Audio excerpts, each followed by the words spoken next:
sasakyan sa likod. Maingat naman ako eh. Naku, ang dami kayang ganyan.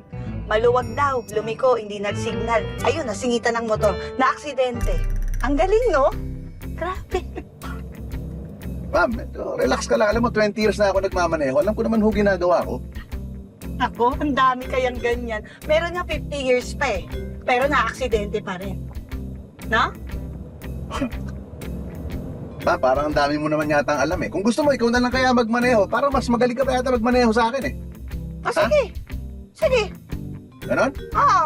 May lisensya ka ba? Siyempre. Ano ba? Sige, sige. Halika. Ha? Okay, para Total, mas mapakita. magaling ka. Oh, Ikaw talaga? magmaneho, ha? Oh, sige. Hmm. Ate ko ka, ha? Naturuan na. Tulad yun. Oh, sige ma'am. Sakay ka. Magaling mo.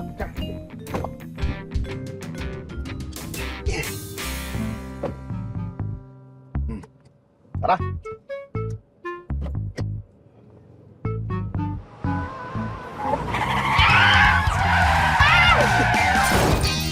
Ano nangyari? Ba't kung pinagay sa sakyan ko?